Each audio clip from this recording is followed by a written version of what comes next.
Fala galera, tudo bem com vocês? Meu nome é Wendel Léo, professor das matérias de administração, e o assunto dessa aula é negociação no contexto organizacional. Quando a gente fala desse assunto, a gente está falando de um assunto recém-incluído nas bancas, prioritariamente no CESP, e obviamente que as outras bancas copiam. E a gente está falando de um assunto aparentemente novo, mas antigo, quer ver? Quando a gente fala em negociação, a gente está falando de alguns conceitos, como por exemplo, alianças estratégicas, que a gente conhece lá em planejamento estratégico. A gente está falando também em gestão de conflitos, que a gente aprende dentro de gestão de pessoas. E a gente está falando de comunicação, que a gente também aprende em gestão de pessoas. Então, quer dizer, quando a gente fala de negociação, nada mais é do que a arte de convencer as pessoas das nossas ideias dentro do ambiente organizacional e oferecendo algo em troca. Para que aquela negociação ocorra, o ideal é que a gente tenha uma relação ganha-ganha, que seja bom para os dois lados o resultado final daquela negociação. Quando a gente traduz isso para o contexto organizacional, a gente não está falando aqui de uma negociação, de um conflito entre duas pessoas, mas de uma negociação que pode ocorrer entre duas pessoas, mas que representam organizações inteiras. Isso ocorre na gestão pública também. A partir do momento que a gente vive um modelo gerencial de administração pública, a gente está falando de uma visão empreendedora dentro do Estado, onde várias negociações devem existir entre Estado e iniciativa privada, entre Estado e o cidadão, que é o cliente do Estado, entre o próprio Estado, para que as políticas públicas sejam executadas e para que as boas ideias deem certo. Os principais autores, então, sobre o assunto colocam o seguinte: o assunto negociação vem assumindo uma importância cada vez maior no mundo empresarial. A todo momento, os meios de comunicação estão se referindo a fusões, incorporações, joint ventures e alianças estratégicas, como necessidades de uma economia moderna, dinâmica e competitiva. As negociações estão presentes não só quando se firmam os acordos, mas também nas suas implementações. Traduzindo essas palavras, então, quando a gente fala em fusões, uma empresa não compra a outra numa fusão, elas se juntam e formam uma empresa única. Um exemplo disso: há muitos anos eu trabalhava numa grande indústria multinacional de produtos de limpeza chamada Ceras Johnson, que ainda existe no mercado com vários produtos domésticos aí como Glade, Pato Purifique, etc. E eu trabalhava na divisão institucional, a gente só vendia produtos em grandes embalagens para pessoa jurídica. Então a gente não vendia necessariamente para as empresas revenderem, e sim para elas usarem. Então, por exemplo, chegou um certo momento que a Johnson fez uma fusão com a Diversey Lever, do grupo Unilever, que era a divisão institucional da Unilever, concorrente então da Johnson. E ambas se fundiram, formando a Johnson Diversey. Então, percebe? Aí era uma fusão.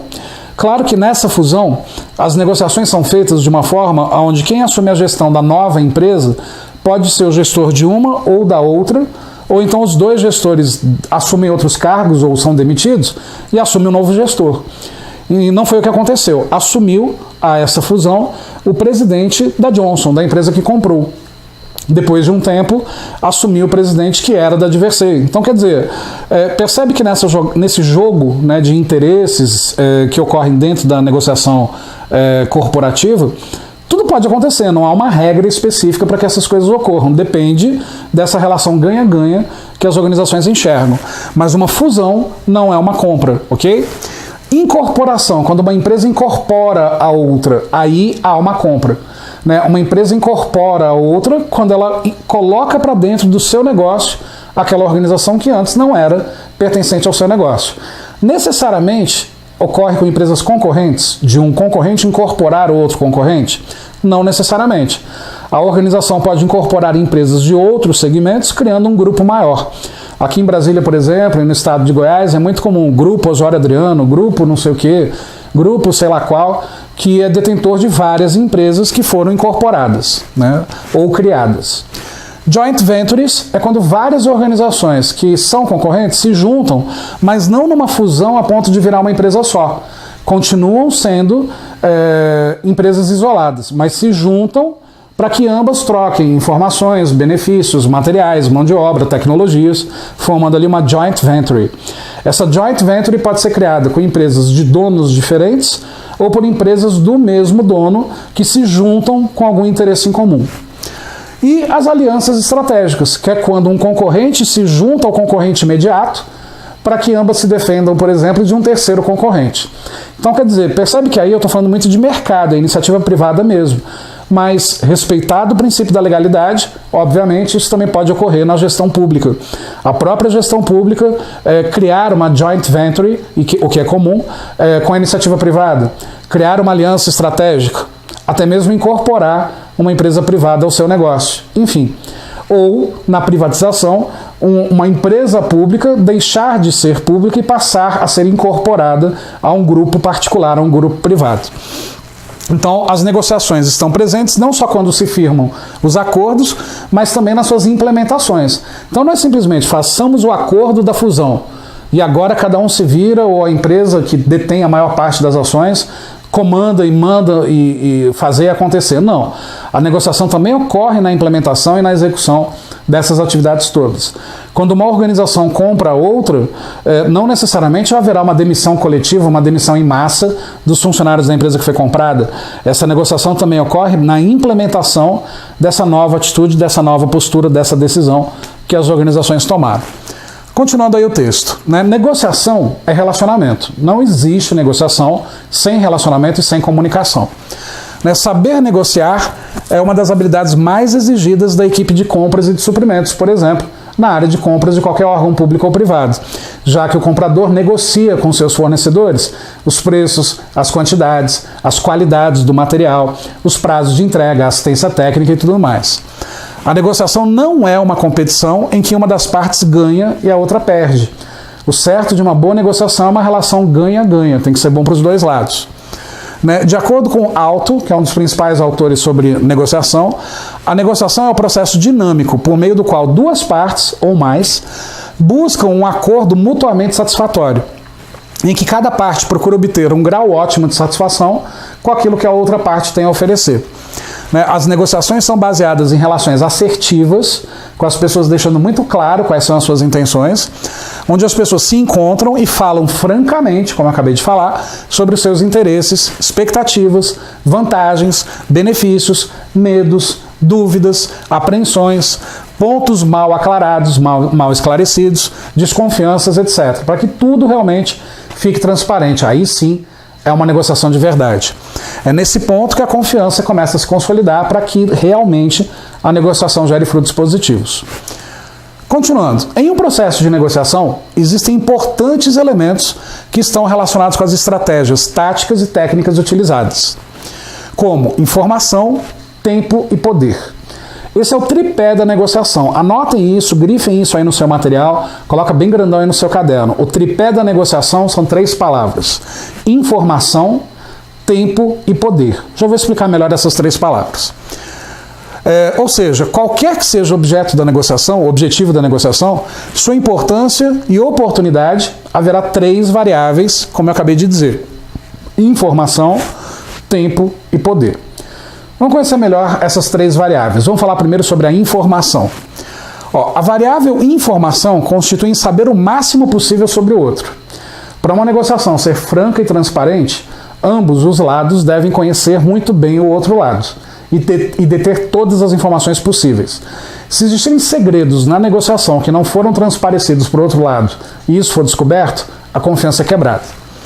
Informação é o ato ou efeito de se informar acerca de alguém ou de algo. Raramente se prevê com antecedência a necessidade de informações numa negociação. É difícil numa negociação a gente já levantar um checklist de todas as informações que eu preciso.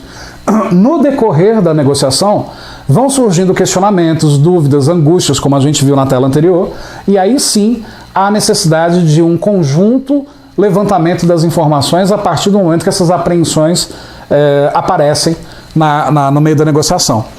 Normalmente isso só vem a acontecer quando ocorre uma crise.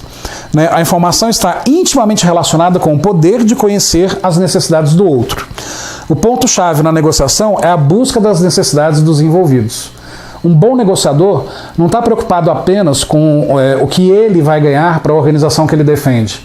Um bom negociador também está preocupado em deixar claro para o outro lado o que o outro vai ganhar ao negociar com essa pessoa, com essa organização. Sobre a variável tempo. O tempo é essencial para o sucesso de uma negociação, podendo até influenciar o relacionamento, além de favorecer tanto um como o outro lado. dependendo das circunstâncias, e normalmente as partes envolvidas definem um prazo limite. Toda negociação, gente, tem que ter um prazo para que ela se esgote, senão a negociação vai ser eterna. Então, numa negociação, por exemplo, de uma fusão entre duas empresas, elas precisam estabelecer um prazo para que todas as perguntas sejam respondidas, para que todas as informações sejam levantadas e para que definitivamente o contrato seja assinado. Senão ela se torna eterna. E tempo é dinheiro. A partir do momento, então, que se perde muito tempo numa negociação, se concorrentes descobrirem sobre aquela negociação que está em trânsito, talvez eles acelerem o processo decisório deles e eles negociem algo melhor antes do fechamento da nossa própria negociação. Então, informação é um dos tripés, tempo é o segundo tripé e o terceiro, a variável poder. O que é a variável poder? A variável poder refere-se à capacidade de fazer com que o outro faça alguma coisa diferente daquilo que faria sem essa influência. Ou seja, capacidade de exercer controle sobre as pessoas e influenciá-las em pensamentos e comportamentos. Como assim? Muito difícil numa negociação os dois lados terem interesses que os outros lados podem realizar. Então, quer dizer, na arte da negociação, os lados vão ter que exercer um certo poder para convencer o outro lado de que, peraí, não é possível eu executar dessa forma, mas eu preciso que você execute dessa outra tal forma para que a negociação ocorra. E o que você vai ganhar com isso? Percebe? A prática do poder numa negociação, ele não pode ser autoritário e coercitivo. Tem que ser um poder consultivo ou participativo, aonde o outro lado entenda o porquê que ele vai ter que abrir mão de alguma coisa. Uma boa relação de negociação, os lados saberão abrir mão de alguns pontos de vista, de alguns objetivos ali, em função de avanços nessa própria negociação para gerar outros benefícios. A negociação utiliza essa forma positiva de poder, exercendo autoconfiança, defendendo interesses e realizando acordos satisfatórios para todas as partes, conforme eu acabei de exemplificar. Os poderes podem ser subdivididos em poderes pessoais, em cima da moralidade, atitude, persistência e capacidade de persuasão, e os poderes circunstanciais, especialista, posição hierárquica, precedente, conhece as necessidades e barganha. Como assim, Wendel? Numa negociação, eu posso praticar o poder pessoal. O que é o poder pessoal? A autoconfiança com que eu estou repassando aquela informação ou aquela exigência, a persistência pode convencer o outro lado a ceder. Isso é a competência pessoal. Já a competência de poder circunstancial é quando, por exemplo, o outro lado percebe que, de repente, eu, ali naquela negociação, detenho um conhecimento maior. Então, confia em mim. Faz aquilo que eu estou determinando que vai dar certo para os dois lados. E aí percebe que não é por um poder pessoal, mas sim por um poder de circunstância. Eu sou um especialista, então eu sei o que eu estou falando, você não é, embora você detenha um negócio que me interesse. Então, quer dizer, pela própria posição hierárquica, pelos precedentes, de repente aquela pessoa que está negociando com a outra já tem muita experiência em negociação, em várias negociações que deram certo, e aí por que não confiar na experiência dessa pessoa que está querendo negociar com você? Mas aí seria um poder circunstancial e não um poder pessoal nessa questão da variável poder que fecha o tripé da negociação. Até aqui tranquilo? Continuando, a clareza e a objetividade são fundamentais para que todas as etapas da negociação sejam concluídas com sucesso. E que etapas são essas? Típica pergunta de prova sobre as etapas da negociação. Primeira etapa, preparação. Preparar os documentos, preparar as informações, estudar as informações que você detém, estudar o outro lado para que a gente então consiga argumentar com o outro lado, conseguindo fechar um bom negócio, que seja bom para o outro lado também, mas que atenda às nossas necessidades. Então, primeira etapa, preparação. Segunda etapa, abertura. O que é a abertura? A abertura da negociação é expor claramente qual é o objetivo dela. Tanto é que olha o próximo passo, explorar esses objetivos e as expectativas.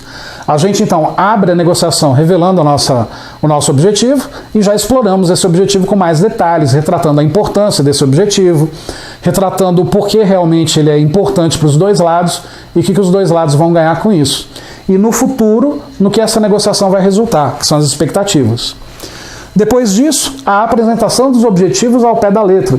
É como se fosse um objetivo geral e um objetivo específico. Está parecendo um TCC, né? É mais ou menos. Apresentamos os objetivos, as expectativas e todas as alternativas que podem existir para que aquela negociação leve ao objetivo geral atingido. Não necessariamente existe só um caminho na negociação que leva àquilo que a gente deseja. podem existir outros caminhos também. A partir disso vem a clarificação, tornarmos claras essas alternativas, retratando ali seus pontos fortes, seus pontos fracos, suas oportunidades e as suas ameaças. Isso é conhecido de vocês? Matriz SWOT, lá em planejamento estratégico. A partir do momento que clarificamos os pontos fortes, fracos, oportunidades e ameaças de cada alternativa, para cada objetivo que a gente está negociando, vem a ação final, o acordo. Se fecha o contrato, se estabelece as regras do jogo e se começa a praticar aquilo que foi negociado. E aí, consequentemente, o controle e a avaliação para ver se aquilo está sendo executado conforme originalmente planejado. Então percebam que essas etapas não são muito diferentes de quando a gente estuda etapas do processo decisório em gestão de pessoas, ou etapas de qualquer coisa em administração.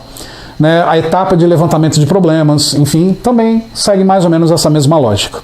É importante lembrar quais são as etapas da negociação: preparação, abertura, a exploração dos objetivos e expectativas, apresentar os objetivos, expectativas e alternativas, clarificar os pontos fortes, fracos, oportunidades e ameaças dessas alternativas para cada objetivo, tomar uma decisão, que é a ação final, o acordo, o contrato assinado, e, por fim, o controle e a avaliação.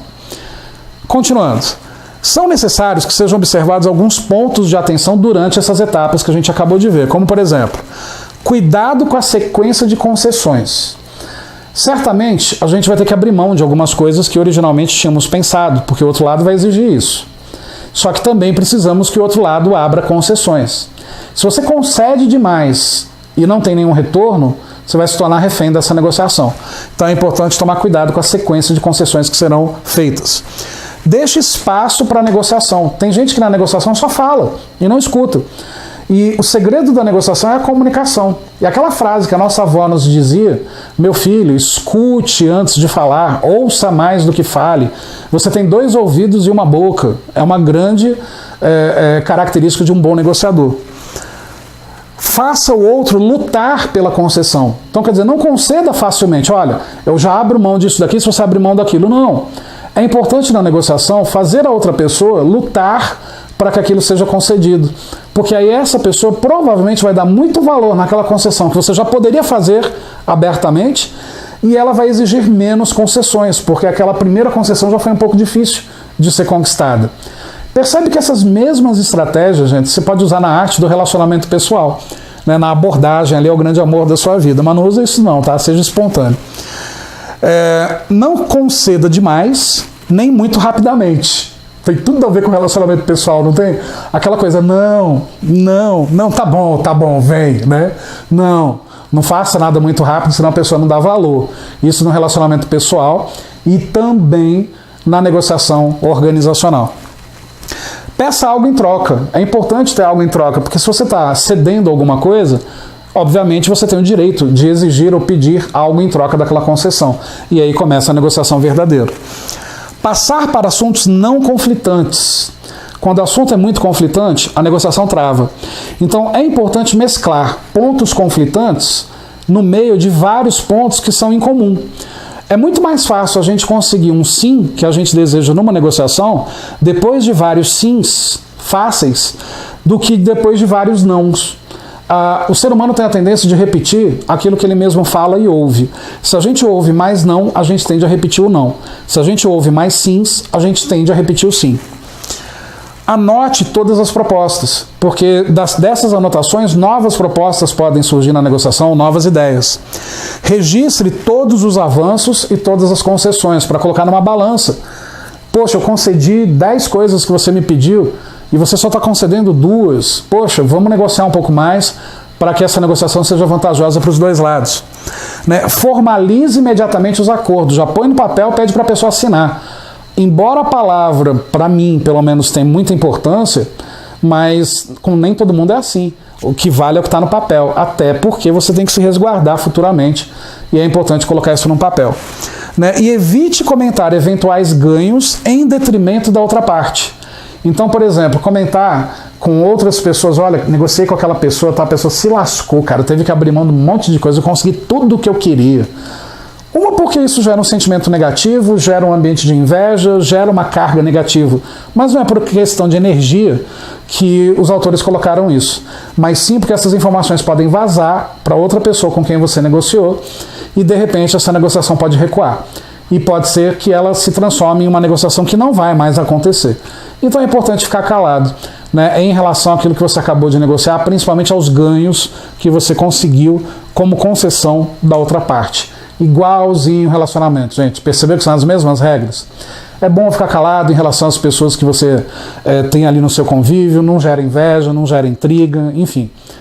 Como é fácil falar isso na teoria, né? No mundo real, a pessoa fala, espalha para todo mundo, peguei, fiquei, não sei o que, esse machismo idiota que existe no século XXI ainda. Que não é mais característica só de machismo, né? Também é característica de feminismo. Mas aí é um outro debate, é uma outra discussão que não tem nada a ver com o assunto. Estou criando essa brincadeira, dessa analogia com questões pessoais de relacionamento, porque aí você não esquece mais quais são as regras de uma boa negociação. Isso vale sim para relacionamentos pessoais, como vale principalmente para o nosso assunto, que são negociações organizacionais.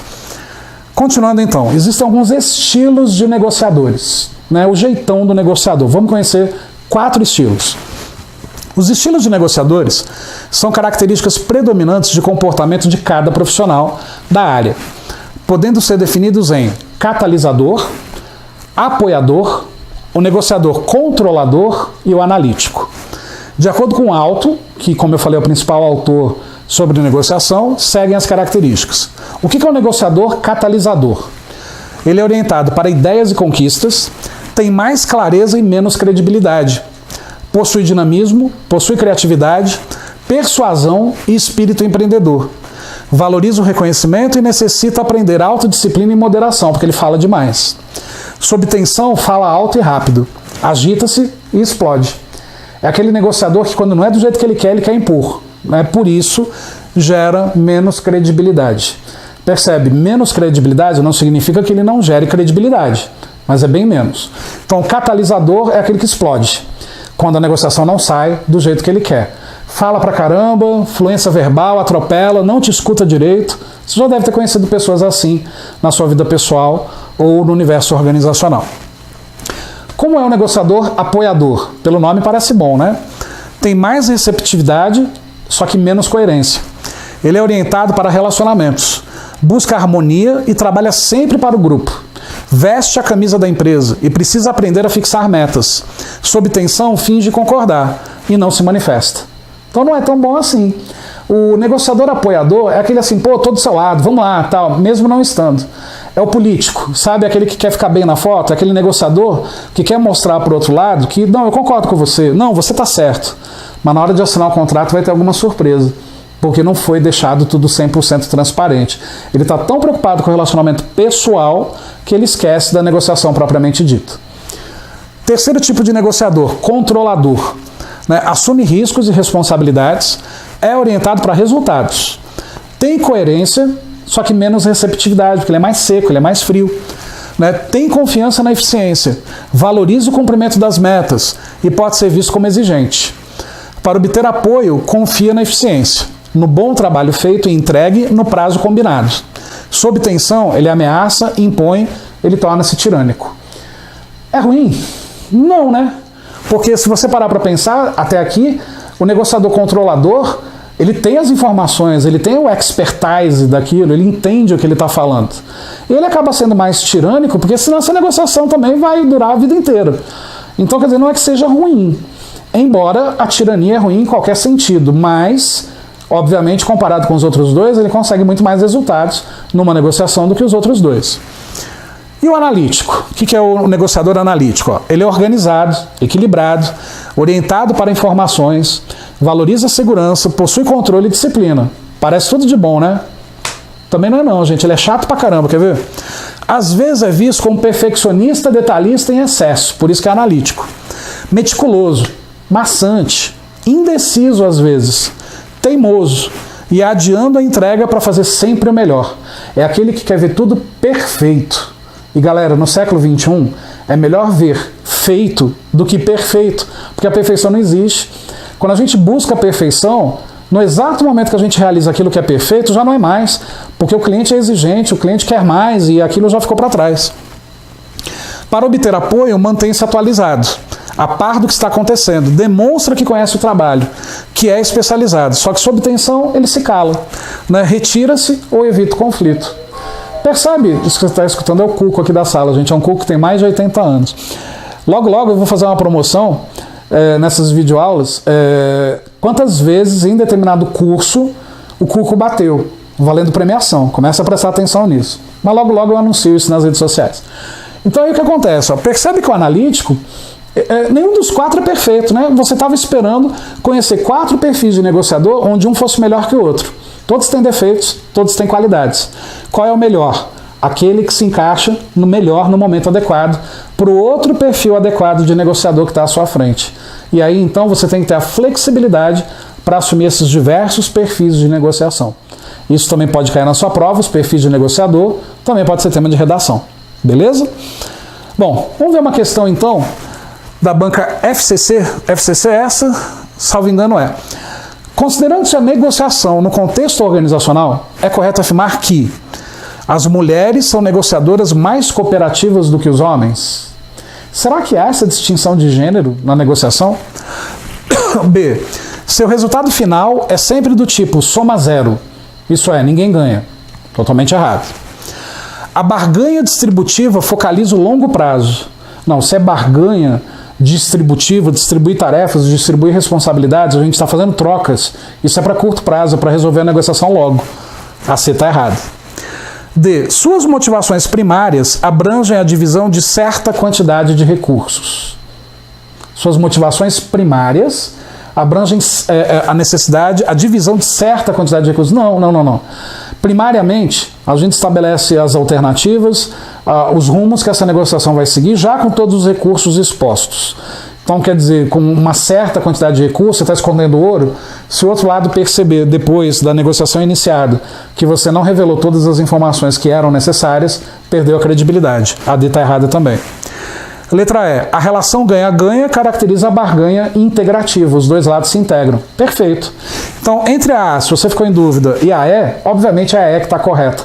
A A, gente, ela está errada também, porque não existe essa relação de melhor negociação em termos de cooperação para gêneros. Né? As mulheres são negociadoras mais cooperativas que os homens.